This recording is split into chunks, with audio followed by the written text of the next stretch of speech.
Hit the button to say go live, and the damn thing went live. That's fascinating. Hope people can hear me. There's not too much wind there. I'm trying to block the wind as best I can. Boy, I gotta get that thing back a little bit further there. There we go. How y'all doing out there? The text or the chatting should work. I set it up so the chat would work. Hopefully the noise isn't too much. Not best frame here. Welcome back, folks. It is Wednesday, October 16th, 2024, live from Central Pennsylvania. It's Chin Wag with Colonel. How y'all doing? Good to see you out there. Somebody made it. Is that Brett Sessoms? Hey, Brett, how you doing? Are you not working right now? It's a work day, man. You get off? Doing something interesting? Welcome back to the program. Anyway, so Brett's here. All right, look at that. Only an American audience tuning in. And I got a like already. Thanks, Brett. There's Dylan. Welcome, Dylan. How you doing today? And Chris at the Creek. Yeah, we should call it that, Garrett. Trump is leading in every single swing state, including Wisconsin. Brett, that's correct. I've been saying that all along. Hey, Shawnee, how's it going? Here's Erica. Hello, how y'all doing? Very unpopular here. What is unpopular? Trump? Nah, Trump is very popular with a segment of South African society. That's for darn sure. Not everybody, but a segment of South African society. Certainly popular here in the States. His popularity continues to soar. I will be making a video. I don't know if there's time for it today. I mentioned it earlier this morning on the Sunrise edition. And that video will be Donald Trump as a threat to democracy. How's it going, Lynette? Teresa, welcome everybody. The usual suspects tuning in. We got 13 people listening. Oh my goodness. Thank goodness I'm not superstitious. I'd be worried. There's 15. Hang on. You all know I have my usual. I'm a little careful here because I've got this drink and I've got this tree and branches and leaves are falling out of it. I don't want to fall in my drink. I should put a cap on it. I ran into several people that I know today at the War College whom I haven't seen in a few years. A lady from my old academic department who still works there. Lovely lady. She's still here. Single black lady raising 3 kids. And first one off to college. Is done with college. The second one is joined the Army. And the third one's about to head out to college. She's done an amazing job as a single mom raising these kids. I met one of them once. Very polite and respectful. And that's the way people should raise their children. To be polite and respectful. And kids should be polite and respectful. Anyway, but congratulations to her. Raising those kids really well. I didn't do this earlier today. I'm going to do it properly in a video, but I'm just going to mention it here. I mentioned briefly this morning. You know, we talk about life and how precious life really is and what it really means. But I got to tell you, folks, that hit home again very hard for me today. When I was at the U.S. Africa Command, there was a very good gentleman there who was a lieutenant colonel, as I was at the time. Certainly worthy of becoming a full colonel. Didn't get to that level. Retired in 2016. But he had served in Tunisia as the chief of the Office of Security Cooperation, Office of Defense Cooperation. And I had served in Tunisia, but I served there many years before he was there. So we knew all about Tunisia. We had similar experiences. And he also had been in Tunisia when I had gone there for a conference at one point. He was the chief then. So we had a lot in common. Really good guy. And he later served at U.S. Africa Command, where I served at. Jeff Penniman has passed away on the 4th of October of this year. Just found out about it this morning through a Facebook post, and it's kind of heartbreaking. He was a really good guy. I presume a good father and a good husband, as far as I know. But what I do know is he was a great colleague. I can tell you that. And his passing has hit me kind of hard as I sit here and look at my reflection in the screen with this gray beard. The face isn't quite looking that old yet, although I got a few bags under my eyes today from poor sleep last night. But and I've always had a few wrinkles on the forehead, but don't have the crow's feet and don't have the wrinkles that most people my age have, although they might be hidden by the beard, who knows. But the point of the story is that life is precious. This man died from a rare form of cancer. Who knows how he got it? He served in combat in Iraq, maybe from being near depleted uranium rounds, maybe from being in a toxic environment where things are burned, who knows. But he's passed away from a rare form of cancer at the age of 59. That's far too soon. Yeah, Dylan, I need to get better sleep, but it's not easy. Not easy. Passed away at the age of 59, and it's shocking. It's sad to see. So thoughts and prayers to his family and loved ones, and to all those in the Foreign Area Officer community and U.S. Army who knew him, those who served in the Middle East with him, in Lebanon, or in Tunisia and elsewhere, in Iraq, and those who served with him at U.S. Africa Command and the other places throughout his career. Jeff Penniman was a really good guy. Really good guy, and he shall be missed. Yeah, so I was thinking today, you know, you never know when your ticket's going to be punched, right? Never know when. Yeah, that's what I was thinking, Teresa. I don't know if he did, but he was a civilian employee, so he might have been forced to do it after he retired. Who knows? But I didn't do that. I didn't get the toxic tap. No toxic tap for Chris. I passed. Sad to advise you guys, white South Africa in your life. It's cheap. Yeah. Yeah, so anyway, I don't want to dwell on that, but I just want to say that, and I'll do a tribute to him later on, yeah. Yeah, Dylan, live every day as if it's your last. Get the most out of it. Be smart about what you're doing. You know, it's life goes by very fast, folks, and you gotta grasp the nettle, you know, and make the most of it. It's like today I was I got an email for the HSBC 7 series in Perth. I've always wanted to go to Hong Kong and Perth, and I haven't been to Australia ever properly in the country. I've been at the airport in Sydney on my way to the 2011 World Cup in New Zealand, but I've never actually been there. Yeah, Eric, it made you realize it, doesn't it? Yep. Yep. So I'd really like to go, and I'm in the States. You know, if I was in Europe, it'd be different. I could probably get a reasonable flight, but I knew it would be expensive, so I started looking for flights, and I went through Google because that's the first place I go to look for flights now, because it does the same thing that all the travel sites do, TripAdvisor and Expedia and Hotels.com. All of them, they all book the same way. Anyway, so I looked, and all the flights are like 35 hours. There's layovers somewhere. You know, it's a long trip to get to. It's 2 days at least to get to Perth. That's in Western Australia. But I got to look at that for the British and Irish Lions series next year, because that's when it's coming, and also for the World Cup that comes up after that. Anyway, so cheapest flight I could find was $2,100. Skyscanner's good. Yeah, I use Skyscanner too, Patrick. Yep, I use them all. But when I just trying to get a feel for what the cost is, I just go to Google and do a quick search. And I know I'm going to get flights because I put my trigraph for the airport, MDT, which is Harrisburg. Yeah, so it's actually in Middletown, so it's MDT. It's the Harrisburg Airport. Anyway, so 2,000, and the most expensive one was 14,000. I think that was economy. $14,000. I mean, these people, that's a car, you know? What are you talking about? Anyway, so I started thinking that, so that's $2,000, really inconvenient flight, cramped, 2 days of flying, layovers, gets me to Perth. Well, if I'm going to go that far and spend that much money, I have to spend at least 2 weeks. I'm thinking maybe 3 weeks, and I do a tour of Australia. But that would mean flying from Perth around the country, because I'm not driving from the western side all the way across. Yeah. Anyway, so yeah, so that's $2,000 there. Rental car, probably spend another $1,000 on rental cars, maybe $1,000 on flights inside the country. That's $4,000. Then hotels for 3 weeks. I don't know anybody in Australia, just a couple people. Not really going to be able to help me out with lodging. So yeah, going to watch the rugby is going to be an expensive thing. So, but you only live once. So I'm sitting here going, I should do it. But then I'm like, I don't have any money. I shouldn't do it. You have to make prudent decisions. Yeah, but when I find out that someone passed away at the age of 59, I'm like, hey, you know, what am I doing? What am I waiting on? I spent my whole life going, well, it's chilly out here this wind, going where I wanted, when I wanted, doing the things I needed to do, and taking care of business. I'm still taking care of business, so there's no reason not to do it. PE to Perth, layover, Singapore for 2 hours, 20 hours back, 5,000 cheaper than 2 and 3 hour layovers. Is that 5,000 Rand for that trip? That can't be right. Dylan says cut up your credit card. How can that be that can't be 5,000 Rand. I'm reading your message right. Garrett could hook me up in Perth and Sydney. Yeah, there are a lot of South Africans. Brett's mom died at 60. Yeah, well, that's scary, Brett. That's scary. Mine at 75, my father at 85. Yeah, so I'm planning on living to be 115, so got a ways to go here. Knock on wood. No wood here, it's just metal. I don't want to knock on that. That'll just hurt my knuckles. Thanks for tuning in, folks. Got 40 people here right now, 19 likes. What's the deal? Why can't people push the like button? I mean, you watch the show for free. Unless you're super chatting, you got no excuse not to hit the like button. And then if you super chat, you might as well hit the like button too. Now, it was 5,000 cheaper. Okay. Oh, gotcha. Yeah. So you spend 5,000 left. Okay, gotcha. I was going to say, Andre lost his mom of cancer at 50. My goodness. Mom passed my dad 2017. Okay. Wow, your dad got to live a lot longer there, Chris. Okay. It's a Toyota Tundra pickup truck over there in a strangely orange color. Anyway, yeah, that's way too early, folks.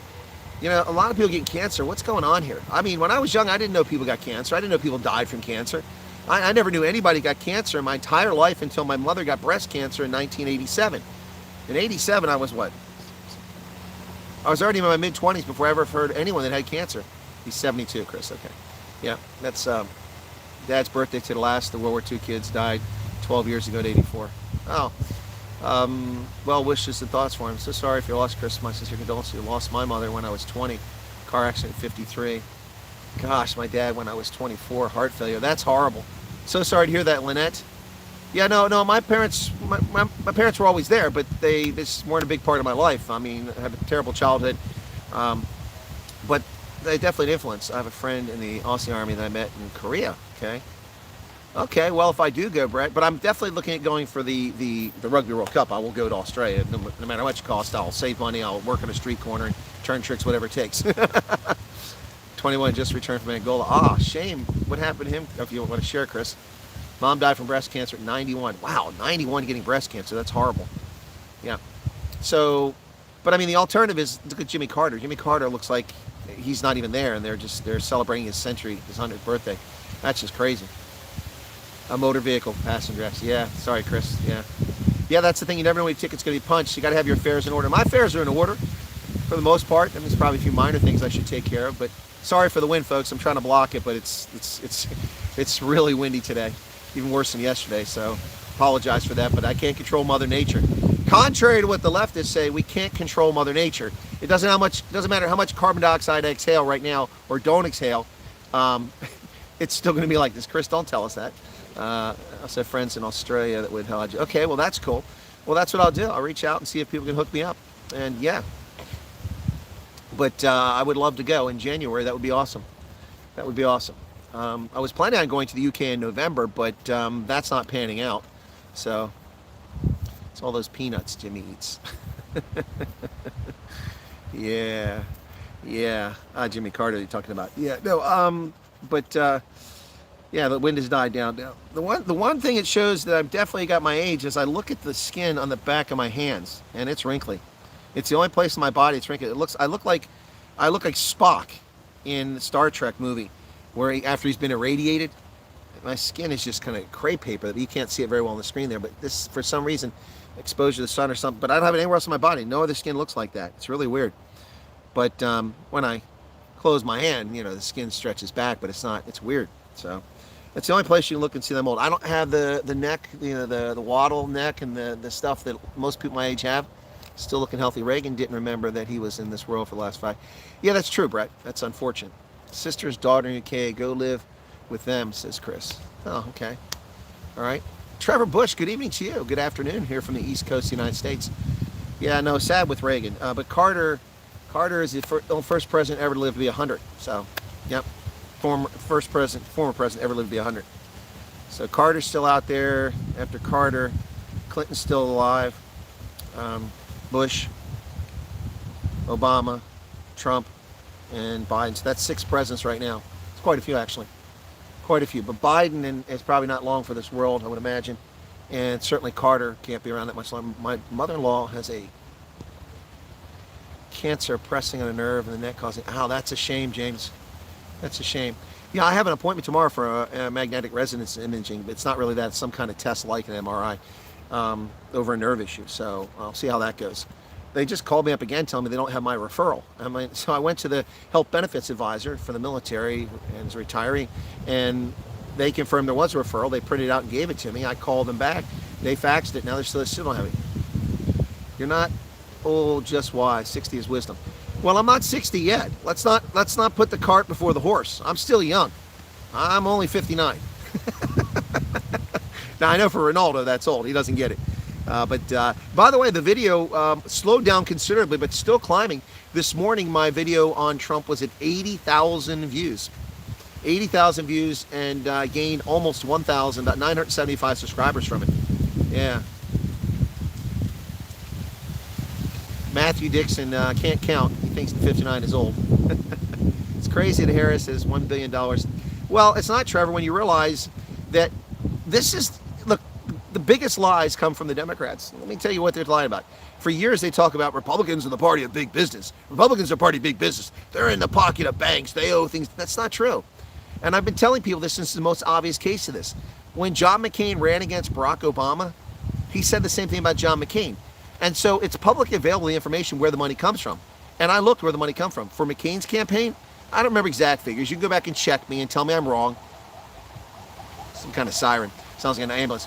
But it was overwhelmingly like 5-1 in favor of Obama getting money from Wall Street firms over John McCain. John McCain got something like $5 million from Wall Street firms, if I remember correctly, and Obama got 23 to 25 million. That may not be the exact figures, but the point is still valid.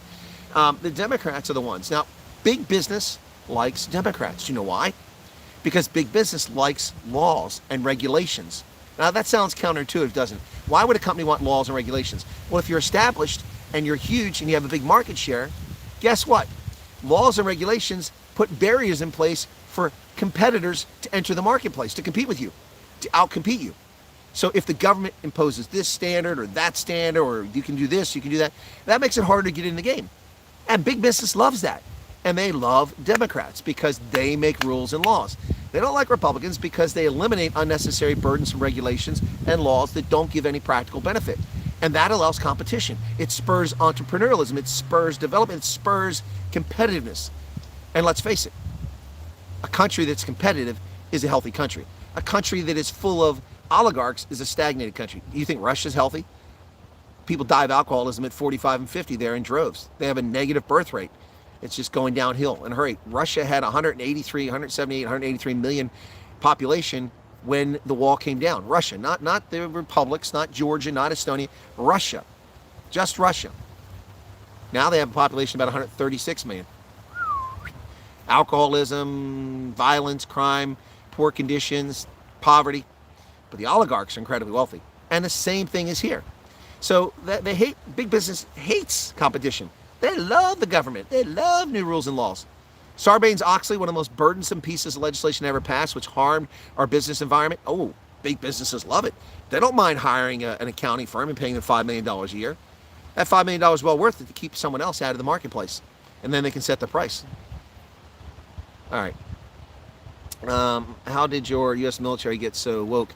Many people who serve don't see the same as... I don't know how it got so woke so quick. It wasn't woke when I left in 2019. It's just crazy now. I mean, how do we not stop drones from swarming over Langley Air Force Base for 17 days? Patrick says, my uncle died at 55 MS. He was diagnosed at 35. Mother, her brother, just watched him fade away for years. That's hard. That sucks. I'm sorry to hear that, Patrick. Trump received $100 million from Adelson. Oh, that's Sheldon Adelson's widow. Yeah. Yeah, that's Sheldon Adelson's widow. They're big-time rich Las Vegas casino owners. Sheldon Adelson owned a big casino out there. You're going to... Well, this is... oh, yeah, I'm supposed to do Wednesdays with the Colonel. What time is it? Yeah, I'll do Wednesdays with the Colonel. I'll have to break from this and send the link to Ronaldo. Yep. Yep, I forgot about that. Thank you for reminding me, Shawnee. I'm going to do a short one with him. Yep. I forgot about that. Yep, forgot about that. I have a hard time hearing him without my earpiece. I have to get the earpiece so I can hear him. Yeah. Thank you for reminding me of that. Wednesdays with the Colonel. Yeah, I told Ronaldo we could do it. I don't know if Ronaldo's here. If you're here, Ronaldo, jump in the chat, and I'll set up the stream after this on my Zoom. Hopefully it won't tell me to log back in. If it does, then we'll have to cancel. It is scheduled, though. He's live now? What's he doing live now? Well, that's just mean. Why is he taking over my time? What's Ronaldo? He wants to broadcast every time I'm broadcasting. Hey, Chris, good evening. Yeah, Wednesdays with the Colonel's at 7 p.m. It's not now. That's in 30 minutes. 1 o'clock. Soon that'll change because we have daylight savings time in November, first week of November, so we'll be changing back. But sun came out, I can't see. But yeah, the Adelson, 100 million, okay, that's good. But the Democrats, Wall Street and big business love them. That's where the money's coming from. Yeah, so anyway, yeah, I didn't know Adelson gave that money. Yeah, maybe she has an Israeli accent. I wouldn't be surprised. Sheldon Adelson, of course, was Jewish. He's passed away. She inherited a couple $1 billion fortune. One of those rich Las Vegas casino owners. Yep. You had Steve Wynn. I think he's dead now, isn't he? And his widow got all that. He had this huge hotels out there. Yeah, those guys, they make money hand over fist in Vegas. It's just amazing. Yeah, so we saw the Tropicana just got demolished, collapsed, a controlled implosion in Las Vegas to make way for the new baseball stadium. Yeah, that's going to be interesting. That was right adjacent to the MGM Grand, if I'm not mistaken. Yeah, interesting part of the strip. That part there, on not where Tropicana was, but on the other side, goes north and south, goes up towards the old part of Vegas there. Yep. Hey, Hendo, Teresa, Ravani, Fribus is here. Yeah. So anyway, that's what's going on. The reason that Kamala Harris has so much money is because big business is buying her. So all you have to do is follow the money. Now, look, you can say there's business buying Trump. That's true, but look what businesses are putting money into Trump. Businesses that don't want the government to overregulate. IT people, people like Elon Musk, people like Mark Anderson are putting money into. If you don't know who Mark Anderson is, Mark Anderson was the student at the University of Illinois Carbondale, who, with a team, put together Mosaic in 1993-94, and that became the first graphical-based browser that was ever out there. And he left the university, I guess he graduated, joined Jim Clark, who was famous for Silicon Graphics, which used to be a very big company. I don't know what they are now, they've probably been bought out, but out in California. Jim Clark ran Silicon Graphics. He and Mark Anderson started Netscape, and Netscape revolutionized the internet. Netscape got us down the road to where we are today. People forgot Netscape, and I don't forget Netscape, and I bow before Netscape's genius. They were brilliant. Their Thunderbird email client, their browser was the best. Netscape Navigator was the best ever. You just can't get anymore. It was sucked up and bought by somebody else eventually. 100 million would buy a lot of posters, that's for darn sure. And I'm getting inundated with it. Every day I pull 5 or 6 mailers out of my box, and when they send those mailers out to people, they send so many. I'm getting the same ones from the same campaigns, different people paying for it, so just getting inundated. The good news for me is most of them are Republican. Not many Democrats have bothered to send me their things because then they're not going to get my vote. But this is a chance they could get my vote in this election, because I know there's 2 Republicans I will not vote for. I guarantee I won't vote. Yeah, Netscape pioneered the internet in their own way. They weren't the only ones. There were a lot of other stuff out there. I remember Pointcast. Most people don't remember Pointcast. I think I mentioned it before in the program. Pointcast was a streaming app, one of the very first ever, and it was like a news ticker. You could put it at the top or bottom or side of your screen, and would run across with news stories that were culled from websites. The problem is that it was installed, it was so popular, Pointcast, and this was a time when we didn't have much in the way of bandwidth. We didn't have all the fiber networks built all over the country to facilitate the internet. There were some, especially at education centers. I was at Iowa State University at the time, but most of the country didn't have that. We certainly didn't have broadband, except on universities and defense research centers. So drawing this stuff from sites ate up all the bandwidth, and universities got pissed off and they started banning it. They started banning Pointcast. I love Pointcast. Now, Ronaldo shouldn't be on yet. Should be on the next hour. Brett says EFF's imploding. Don't take the resignation of Busizibwe Makwabane as the EFF imploding. Now, some little bird whispered in my ear that the reason she probably would join the EFF, and the reason she resigned now, is that she didn't want to pay the legal fees for the coming lawsuit that there was. As a member of the EFF, they probably paid her legal fees. As soon as her appeal was done, she can't do anything about it anymore. She's resigned from the EFF. So that may be a true story. A smart person told me that. I'll never admit to them they're smart, but that was smart. Yep, I hadn't thought about that. So that's not my idea. I didn't come up with that. It's not my conclusion, but it's a smart conclusion. I don't know if it's true, but it's certainly plausible. She was part of VBS? I don't know. Yeah, Shivambu's gone. Yeah, a lot of them are going to be gone. It's just an evil party. It doesn't have any reason for existing. Elon developing nuclear hypersonic bomber rocket. No, I'm unfamiliar with that. I don't think I want a rocket that's made with nuclear. Can you imagine that thing failing? Good God, that'd be horrible. I mean, it's one thing to shoot a rocket to the moon with hydrogen or with ammonia, but another, completely different to put nuclear stuff on it. Ion propulsion is probably the future. Ion propulsion, yeah, for space travel. That's probably how we'll do our space travel. What are your thoughts on R.W. Johnson? You talking about Senator Johnson from Wisconsin? Is that who it is, Jonathan? Help me out. They're all dirty politicians. Yeah, I used to go on IRC. Yep, Internet Relay Chat. Yep. Yeah, I remember that. Too many people in the EFF leadership want to bring. Yeah, they're just scam artists. They're not really there to serve the people, Brett. Yeah.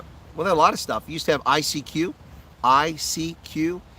Letters, India, Charlie, Quebec, which means I seek you. ICQ was awesome. It was the first chat out there on the internet.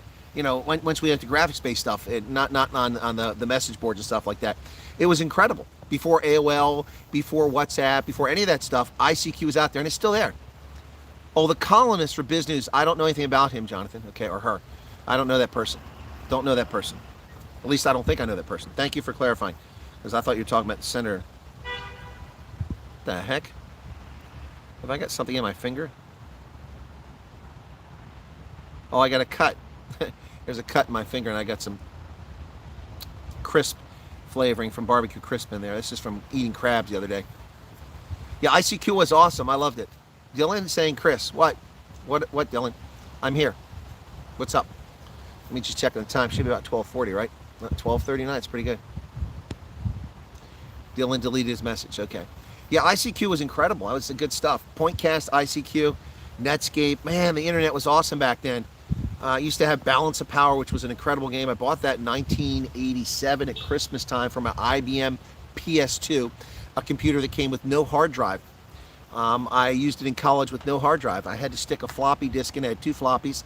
That's right, bystander. Stick 2 floppies in to load the operating instructions to start the computer, and 3.5-inch floppies, so it was a little bit later on. And then ran with it with a monochrome screen. There's no color screens. And that's what I used in college, 1987, 89, to do papers and everything. Had a dot matrix. Remember this? Dot matrix. Remember that sound? Man, missed that. South African polygamist lives often. Yeah, I don't think I've seen him, Garrett. Okay. Yeah. I know Chris Sten from Biz News. Yeah, I don't know. We have a Chris Sten here. I presume that was Chris Sten from Biz News. I don't know if that's her. That person has never indicated if they are or are not. I don't know if it's another Chris Sten. It's a pretty common name. But yeah, so the IBM PS2, when I went on active duty in 1989 after using floppies for 2 years, I decided to buy a hard drive. I've told this story before, but not everybody heard it. I bought a 20 megabyte hard drive from Hard Drives International in Tempe, Arizona. I was in Arizona too. Came in the mail. It was $319. $319 for 20 megabytes. The video I recorded last night about the drones is 642 megabytes. 1 6-minute video.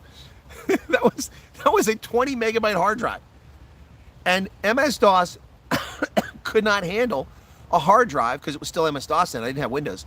It couldn't handle a hard drive over 10 megabytes. So I had to go into the BIOS and divide it into 2 hard drives, the C and D drive, 10 megabytes apiece.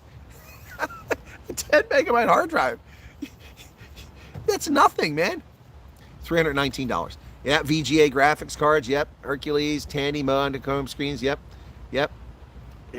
Seen a lot of fast-paced technology. Yep. MS-DOS screen, and the orange. Yeah, the blue screen of death in Windows. Yeah, I've had Windows 3.1, Windows 3.11, Windows NT, Windows 95, Windows 98, Windows 2000, Windows 7, which I have on my laptop. Yeah, I grew up in the period with those 1.2 mega floppies and 1.4. Yeah, no, I'm with you. I had IBM data punch cards before that. You feed the punch cards, you put them in there, they feed through. I had those before we had the floppy disk. And then you had the 5 1/4, then you had the 3 1/2. Yep.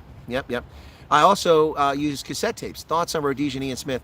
Great economy, but can never get behind 1% of the population. Really, well, it wasn't really 1% of the population, a little bit higher than that, but I get your point there, Brett.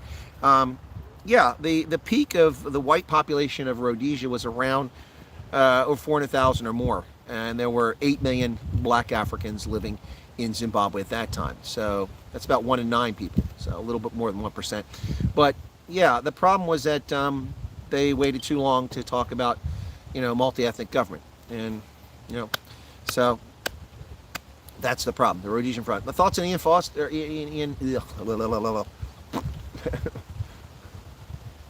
Thoughts on Ian Smith? Their experience at 7 telex was worse feeding that damn tape. Yeah, I used a cassette tape in high school to load MS-DOS onto Commodore machines. A cassette tape. That was fascinating. Anyway, yeah, Ian Smith, fascinating character, a patriot for his country, but a man who waited too long. Cassette tapes and CD boomboxes. Boomboxes, man. Yep. I was playing that song recently. I love that song. I wish I could play it. Ollie and Jerry. There's no stopping us from breaking the movie. Computer before internet. Okay. Rhodesia joined the Union, how things would have gone down as they were many times. Good question, Patrick. It's a good question. What can you imagine if Rhodesia, Northern Rhodesia, and Nyasaland had all joined with South Africa, Namibia. Wow. That would be a force. That would be a force. Yep. That would be an amazing force, a massive country. Could you imagine that today? Instead of all these banana republics, instead of all these places full of chaos and destruction and litter, if you'd had Namibia, South Africa, Rhodesia, Northern Rhodesia, Nyasaland, all in one country. Wow. That would be something. That would truly be something. But alas, it did not come to pass. Just didn't happen. Didn't happen. All right, where are we at here now? 12:45. Well, Smut's dream was much more expansive. Smuts wanted to go from Cape to Cairo. He wanted the whole thing. Metal and chrome metal oxide tapes had the best signal for noise. Oh, yeah, for cassette tapes. Yeah. They were premium, good quality. I remember 8-tracks, man. Here you come again. Dolly Parton, man. Crazy idea. It is a crazy idea, huh? Yep. Remember Walkmans, man? Oh, I was in basic training. I had a Walkman. Yeah, those were awesome, but I kept breaking the damn things. Ones with cassettes in them. Yeah, you just said it right time, Chris. Walkman. Man, that was something else. Sony owned the market. All the knockoffs sucked. The quality of the Sony sound was so much better. I'll never forget it. Jeez. And then just all the great music of the 80s. And a lot of these people are dead now. I mean, you had Laura Branigan, Self-Control. Mine got blown up in Angola. What mine? Oh, yours got blown up. Your Walkman. Your Walkman got blown up in Angola. Sorry to hear that, Chris. Yikes. But you had, God bless. Laura Branigan's Self-Control. You take my self-control. Oh. Oh, man, I love that. Great stuff. Laura Branigan. She died way too early as well. Sorry to see her go. Yeah, life is crazy, man. Crazy. JVC Walkman. Yeah, not as good as the Sony. Yeah, JVC's a good brand, but yeah, they make great speakers. Bayer had massive tanker trucks for polycarbonate for CDs. Okay. Didn't know that, Garrett. Yeah, then the CDs came along, and it was all different. When the CDs came along, they wiped out LPs. The LPs have made a comeback, but almost nobody buys them. But they are available again. But I had a decent LP collection and 45 collection. I still got a turntable. I've got Paul Hardcastle's 19 on an LP. Yep. In Vietnam, the average age, or in World War II, the average age of the combat soldier was 34, 29. In Vietnam, it was 19. No, 19. All those who remember the war can't forget what they've seen. Destruction of men in their prime, whose average age was 19. Gosh, how lyrics stick in your head. It's crazy. Good evening, Mulray Seabrits from Cape Town. Is it windy there like it is here? It is windy. DJs by LP. Yeah, DJs are the exception. Same, sorry for the loss of your friend, Chris. Oh, thank you, Debbie. I appreciate that. If you're just joining us. Yeah, he's a good guy. 59 years of age. That's too soon. That's too soon. 109? Okay. 59? Yeah, Garrett remembers 19. Yep, I remember it too. What a great song. And you had like ABC out there back in the day, The Look of Love. That's the look. That's the look. The look of love. What was the percentage of people in the Army of Vietnam? As many Aussies went. What do you mean percentage of people? Population, very small. Or percentage of the Army. A lot of people in the Army went because we spent 16 years in Vietnam. At the peak, we had about 600,000 troops in Vietnam. Can you imagine that? 600,000 American troops in Vietnam. Wow, it's crazy. I know some of those guys because they're the older veterans now in the veterans organization. The Korean vets are pretty much all gone. The World War II are vets except for the rare outlier who's over 100 or 99 years of age. They're all gone. Although we still have numerically hundreds of thousands of those guys, but they won't last much longer, unfortunately. So it's mostly the Vietnam vets are the older guys now, and then after that, the next big surge of vets will be Gulf War vets, and we're the pups. We're the young pups now. I'm 59. I'm the young pup. Vets are all a dying breed. Yeah, you're right, Chris. But I mean, it's like that. It's like that generations. You know, when we pass from this earth, there'll be people come along later on who served somewhere honorably, did what they're supposed to do, and then one day they'll be old and pass away too. It's just the nature of life. I mean, think of those millions of people who served in uniform in World War II, World War I. You know, that's over a century ago now. Fondly remembers sitting on my horse with the border listening to Tracy Chapman. Oh my goodness, Patrick. Tracy Chapman. Yeah, she had one big song. Yep. Yep. One big song. Yep. Yeah. No, we had values. Yeah, well, yeah. But there'll be people come along after us who restore values. Great uncle died in 2015 from being in World War II at 99, 3 days before his 100th birthday. Ah, shame, Patrick. Did he serve in Tobruk or North Africa? That's where a lot of South Africans served. Some served in Ethiopia, along with other Commonwealth troops to evict the Italians. Imagine going through World War II, my granddad did. Yeah, I can't imagine, Garrett. In fact, I was reading this morning about Case Blue, Fall Blau, Case Blue, which was the Army Group South's campaign to capture the Caucasus. And eventually that culminated in Stalingrad. Gulf War veterans and Afghanistan vets, they're all young. Those guys in their 30s and 40s. Yep. And some like me who are in the 50s, 60s. Yeah, but there's a range of people, but most of them in the 30s and 40s. 30s. My brother was Southwest and Angola when he served. Okay. Thank you for that, Debbie. Appreciate you sharing. Yeah, let me check on the time here real quick. Must be about 10 till. Is Ronaldo coming or not? I don't know if Ronaldo's coming. He's not here, so he's got it scheduled. I will go about 5 more minutes and I'll call him and see if he wants to do this. He's drilling something over there. Tobruk, yeah, that's what I figured. Yep. Yeah, a lot of South Africans served there. Yep. And look, I mean, there have been amazing people on this planet came before us. Shakespeare's gone. Charlemagne's gone. Jesus is gone, although he may be somewhere else. We'll see him again. People come and go. It's the nature. We haven't quite figured out how to stay forever. And quite frankly, with 9 billion of us on the planet, most of the people shouldn't stay forever.